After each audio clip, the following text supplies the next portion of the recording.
ठीक आहे. तर आता हे आपण सगळे परत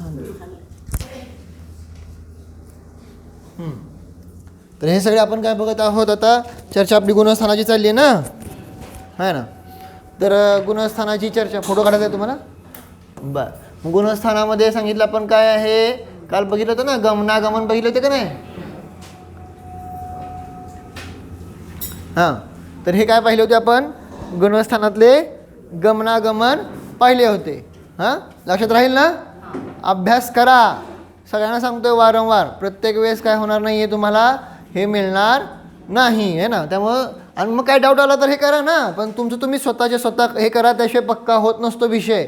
वाचून विषय पक्का होणारा नाही. आपल्याला बुद्धीने लावायला लागेल, बसायचं स्वतः, आहे ना. गुणस्थान पहिलं कुठून कुठं जाऊ शकतो, गुणस्थान दुसरं कुठून कुठं जाऊ शकतो, असं गमन लावायचं. आणि परत त्यानंतर आगमन, पहिल्या गुणस्थान कुठून कुठं येऊ शकतो. आणि चुकलं तर चेक करण्यासाठी तुम्हाला हे तर आहेच आहे, आणि हा पण चार्ट आहे ना इथं, गमनागमनाचा चार्ट आहे का नाही. आणि तुमचं तुम्ही चेक करा. पण जोपर्यंत ते विषय पक्का होत नाही किंवा त्या विषयाबद्दलचं हे होत नाही, तोपर्यंत उपयोग नाही. ठीक आहे ना. तर त्या अशा प्रकारे करा. चला, आता इथं 14 गुणस्थानाचं हे तर आपण बघितलेलं आहे. कुठल्या गुणस्थानावरती नानाजीवाच्या अपेक्षेने सांगितलं, कुठल्या गुणस्थानावरती जीव सदैव असतात, है ना.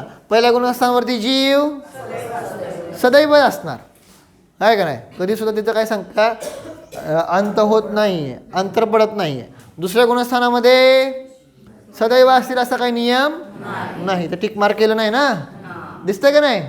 हां, का, कारण काय. दुसऱ्या गुणस्थानाचा काळ छोटा आहे. काळ समजतंय का नाही. पहिल्या गुणस्थानाचा काळ अनंत अनंत काळ तुम्ही पहिल्या गुणस्थानात राहू शकता. समजलं का नाही. किती अनंत अनंत घालवा, है ना. तो काळ पहिल्या गुणस्थानात राहू शकता. त्यामुळं पहिल्या गुणस्थानावरती जीव सदैव सापडतील. पण दुसऱ्या गुणस्थानावरती का सापडत नाही सदैव, काळच छोटा आहे. काळ किती छोटा आहे, कमीत कमी सांगितला एक समय, आणि जास्तीत जास्त 6 अवली सांगितलं नाही. आणि तो 6 अवली म्हणजे खूप छोटा काळ आहे, खूपच छोटा काळ आहे, हा ना. ते सांगितलं ना, एक असं उदबत्ती आहे, त्याचं काय केलं आपण, वलय असं हे केलं तर ते व्हायला सुद्धा, त्यातसुद्धा कितीतरी आवली होत आहेत. एक आवली नाही ती लावायचं, त्यातसुद्धा कितीतरी आवली होत आहेत. जेवढा धुराचा गोल राऊंड अप होतो का नाही क्रिएट, तो किती काळ असतो, एखादा सेकंद असतो, आणि त्यातसुद्धा कितीतरी आवली होत आहेत. आणि इथं दुसऱ्या गुणस्थानाचा काळ किती आहे, फक्त 6 आवली उत्कृष्ट. कळलं का नाही. एका आवलीमध्ये किती समय होतात, एक्झॅक्ट संख्या, जगन्य युक्ता संख्यात सांगितलं होतं, है ना. विसरता कामा नये. भले तुम्हाला त्याचा भाव बसत नसेल तरी सुद्धा शब्द थोडेसे घोकत जावा. परत जेव्हा आपण कधी बघू तेव्हा ते बघू, संख्यामान जेव्हा 21 बघू ना तेव्हा. तर आत्ता काय सांगितलं होतं, जगन्ययुक्त संख्या तेवढे समय. ठीक आहे. तर दुसऱ्या गुणस्थानाचा काळ कळाला ना. आता तिसऱ्या गुणस्थान, हे पण सदैव असत नाही. ह्याचा काळ किती आहे, अंतर्मुहूर्तच आहे, जगन्य उत्कृष्ट. कळलं का नाही. त्यामुळे तिसऱ्या गुणस्थानामध्ये सुद्धा सदैव जीव सापडत. ज्या गुणस्थानांचा काळ जर दीर्घ असेल, कळलं का नाही, तर तिथं ते सांगितलं चान्सेस आहे सापडायचे. पुढं चौथ्या गुणस्थानामध्ये सदैव सापडणार का नाही, कुठं कुठं आहेत. चौथ्या गुणस्थानामध्ये 4 गतीमध्ये जीव आहेत, सदैव आहेत. कळलं का नाही. सदैव कुठं कुठं, स्वर्गामध्ये तर आहेत चौथ्या गुणस्थानावरती. 5व्या गुणस्थानावरती पण सदैव चौथ्या गुणस्थानावरती नरकामध्ये पण आहेत. तिऱ्यांच्या अवस्थेमध्ये पण आहेतच सगळीकडं, आहे ना. आणि मध्य लोकामध्ये पण चतुर्थ गुणस्थानावरती आहेत जीव, आहे ना. तीर्थंकर आहेत ना, त्यामुळं सगळे आहेत. चौथे आहेत, पुढं आहे. पुढं गुणस्थान कुठलं, 5वं, है ना. मग हे जीव सांगितलं पण हे सदैव आहेतच, कारण तीर्थंकर आहेत. त्यामुळं पण काय मनुष्य क्षेत्रामध्ये पण आहेच आहे, आणि प्लस है ना बाहेर स्वयंभ्रमण समुद्र अधिक तिथं पण 5व्या गुणस्थानावरती आहेत तिर्यांच्या. पुढं 6व्या गुणस्थानावरती पण सांगितलं ना तुम्हाला आहे सदैव. 7व्या गुणस्थानावरती पण सदैव आहेत. दीक्षा घेतल्यापासून त्यांचा मृत्यूपर्यंत असतो ना काळ, है ना. आणि त्यामुळं जो विद्यमान 20 तीर्थंकर आहेत का नाहीत, हां, तर त्यापेक्षेने आहेतच सगळे. मग तीर्थंकर म्हणलं त्यांचं समोशरण पण आहे. समोशरण आहे म्हणल्यानंतर 4थ्या 5व्या 6व्या गुणस्थानावरती मनुष्य पण आहेत. हे तिथं तर 100% आहेत. बाकीच्या ठिकाणी असतील नसतील, कमी जास्त गोष्टी राहणार. कळलं का? आता ते पण एक मला सांगायचं होतं. आता ठीक आहे, विषयांतर होईल, असू द्या, सांगतो, आहे ना. खूप लोकांना काय वाटतं, आपण ना उगाच भरत क्षेत्रामध्ये इथं जन्मलो, आपण जर काय झालं असतो, विदेश क्षेत्रात जन्मलो असतो तर बरं झालं असतं. काय वेड्यासारखं वागतात कोणास ठाऊक, आहे ना. कधी कधी असं वाटतं ना, काय समजून हे समजून घ्यायला पाहिजे म्हणून सांगितलं की हे अभ्यास करा.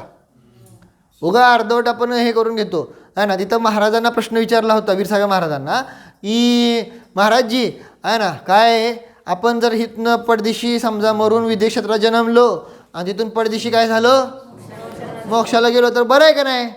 महाराज म्हणले नाही. का? कारण कर्मभूमी मनुष्यातनं कर्मभूमी मनुष्य व्हायचं असेल तर नियमानं मिथ्यात्व आहे, मिथ्यात्वानं मारावं लागतंय. आणि जर एकदा मिथ्यात्वाने काय सम्यक सुटलं आणि मिथ्यात्वात जर गेला तर असा काही नियम नाही की तुम्हाला लगेच काय होईल. हां, शास्त्रामध्ये कथन आलेलं आहे की ह्या पंचम काळात जे जन्मणार आहेत का नाही, त्यातले काही जीव, संख्या पण आली आहे मला माहीत नाही, काही जीव इथून जाणार आहेत कुठं, विदेश क्षेत्रामध्ये जाणार, लगे मोक्षाला जाणार आहेत.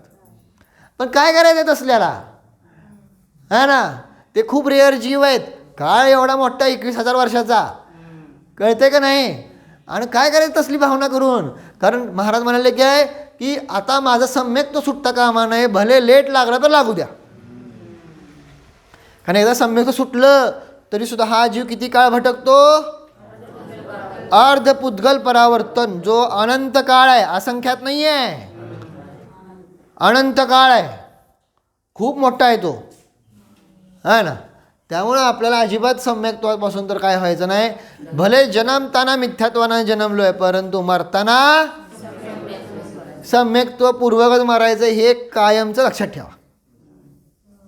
काहीही होऊन कसंही हो, है ना. समजलं का ना. सो म्हणून तेव्हा सांगितलं की ते भावना पण करायची नाही. आणि नीट समजून घ्या, विदेश क्षेत्रसुद्धा किती मोठं आहे. विदेश क्षेत्र किती मोठं आहे. जम्बूद्वीपातलं विदेश क्षेत्र बघितलं ना तुम्ही. आता इथं सांगायची मला नाही वाटत गरज. हां हां, तिथं इथं भरत क्षेत्रातली एकच नगरी आहे. तिथं किती नगरी आहेत, 32 नगरी आहेत. आणि प्रत्येक 32 नगरीमध्ये तीर्थंकर आत्ता नाही आहेत. त्या 32 नगरीमध्ये फक्त 4 नगरीमध्ये तीर्थंकर आहेत. कळतंय का मी काय म्हणतोय ते, आहे ना. उगा काय जर आपण बाकीच्या नगरी जन्मला तर, आणि मी म्हणतो समजा ठीक आहे, जिथं तीर्थंकर आहे तिथं सुद्धा जन्मून, आहे ना, काय फायदा. आत्तापर्यंत आपण पण कित्येक वेळा समोशनात जाऊन आलोयच की, पण सुधारलो का. उगत तसल्या भावना नाही करायच्या. जे करायला सांगितलं ते करत नाही आहे. एवढं जिनं वचन मिळालं आहे का नाही आपल्याला, भवसागरातनं पार होण्यासाठी जिनं वचन मिळालं आहे, तरीसुद्धा आपण त्याचं काय करत नाही आहे, श्रद्धान करत नाही, चिंतन मनन अनुभवन करत नाही आहे. आणि नाही तसले अशा कल्पना करत बसतो आपण, तसले संस्कार तसलं निदान बंद चालू आहेत. कळलं का नाही, आहे ना. तिथं सुद्धा जन्मून तुम्ही समोशरणात जाईल ह्याची गॅरंटी नाही आहे. ज्या तिथं तीर्थंकर आहे तिथं जन्मून सुद्धा समोशरणात जाचाल ह्याची गॅरंटी आहे का. समोशरणात जाऊन सुद्धा तिथं जाऊन तुम्ही ते तत्व ऐकचाल ह्याची गॅरंटी आहे का. बाहेरच भटकत फिरला तर. समोशरणाच्या बाहेर भरपूर काय असतं माहिती आहे ना, माहिती आहे का नाही. हां, समजा चला ठीक आहे, गेला तुम्ही 8व्या भूमीत पण गेला, आहे ना. तिथून सुद्धा तुम्ही भगवंतांचा तत्व उपदेश ग्रहण करचाल ह्याची गॅरंटी आहे का. ग्रहण करून सुद्धा त्याला धारण करचाल ह्याची गॅरंटी आहे का, है ना. आणि मग जे तिथं जाऊन करणार ते आत्ता इथं करा ना. जो पुरुषार्थ तिथं करणार आहे भगवंतांची वाणी ऐकून सुद्धा, कारण तिथं ते आलं ना चर्चा समयसारमध्ये सुद्धा, काय चतुर्थ काळामध्ये काय होत होतं, तीर्थंकर होते, त्यामुळे आत्मानुभव सोपा जात होता. पंचम काळामध्ये आम्हाला आत्मानुभव कसा? मग तिथं आचार्य काय म्हणाले, चतुर्थ काळामध्ये काय तीर्थंकर काय आत्मा काय असा आवळा ठेवल्यासारखा हातावर ठेवत होते काय म्हणले? असं म्हणले का नाही आचार्य समयसारमध्ये? काय चतुर्थ काळामध्ये तीर्थंकर काय आत्मा आवळा ठेवल्यासारखा काय हातावर आत्मा ठेवत होते काय? हां, त्यांनी पण आपल्या प्रवचनातनं दिव्यध्वनीतनं सांगायचे आणि श्रोतागण ऐकून सुधरत होते. मग तिथं जे करायचं ते आत्ता इथं करा ना. हां, उगं पुढच्या कल्पना करत बसायच्या हा ना, आणि तसले विचार आपण बांधत बसतो. कळालं का नाही? जे कार्य तिथं करायचं आहे ते आत्ता इथं करू शकता. कादुम सक्कदी जीवो लिहिलंय का नाही? कुठली? नियमसार 119. आता विसरणार नाही, आणि विसरला तर मी सोडणार नाही आहे ना. हां, तर सांगायचा अभिप्राय म्हणून तिथे सांगितलं काय आहे की हा जीव करू शकतो पंचम काळात, मग तो पुरुषार्थ इथं करायचा आहे. ठीक आहे ना. आणि अशा प्रकारे मग आपण करतच नाही आहे पुरुषार्थ, म्हणून आपण अशा प्रकारे वाहत जातो आहे का? कोणीतरी बघितलं का? सांगा बरं. कालचं सांगितलं होतं का नाही? प्रश्न काय होता? माया, मिथ्या आणि निदान 3 शल्याच्या गोष्टी बघितल्या का? सांगू नका आता, मला परत सांगा. आता वेळ नाही आहे म्हणून फक्त बघितलं का नाही एवढं सांगा फक्त. आहे का नाही? काय नाही. मग बघा, करायचा योग्य पुरुषार्थ करतोय का? नाही करत आहे का नाही? असं ठीक आहे. आता अजून ढकलतो उद्याच्याला. हां, चला. गुणस्थान समजलं ना सगळं? मला अजून विधी क्षेत्राबद्दल पण सांगायचं होतं, पण आता ठीक आहे. तो आपलं जस्ट एक चर्चा म्हणून माहीत असावं. विद्यमान 20 तीर्थंकर आहेत ह्यात काही डाऊट नाही आहे ना, पण 20च असणार आहेत असं पण काय नाही आहे. आपल्याला माहीत नाही आहे ही गोष्ट वेगळी, कळालं का? पण 20च असतील असा काही नियम आहे का? एखादे 21 झाले, 22 झाले, 24, 25 झाले, होऊ शकतात का नाही होऊ शकत? म्हणा असं कसं? तर तुम्हाला त्याचं कारण पण सांगतो. म्हणून तिथे सांगितलं की विदेश क्षेत्रामध्ये जे तीर्थंकर आहेत का नाही, ह्या 20 तीर्थंकरांचे 5 कल्याणक होतात, परंतु बाकी जे तीर्थंकर होणार आहेत त्यांचे नियम नाही आहे की 5 कल्याणक होतील. त्यांचे काय होतील? 2 कल्याणक पण होऊ शकतात, 3 कल्याणक पण होऊ शकतात. मग ते होऊन गेलेले आपल्याला काय करणार आहे? समजलं का नाही? कळतंय का? पण आपल्याला माहीत नाही म्हणून आपण जस्ट सामान्य म्हणलो काय की हा 20 तीर्थंकर. हा 100% जी माहिती आहे तेवढी संख्या, पण 20च. हां, म्हणून 20. पण 20च असतील असा काही नियम नाही. कमी जास्त होत राहत आहेत ते तिथं सुद्धा.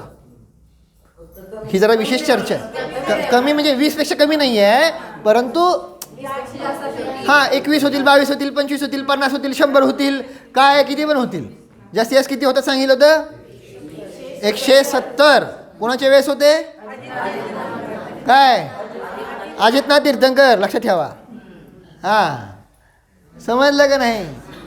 आता काय लक्षात ठेवायला तुम्हाला पण लक्षात राहील. आता मी इशारा केला आहे हा ना. अजितनाथ तीर्थंकराच्या वेळेस 170 काय होते? तीर्थंकर होते.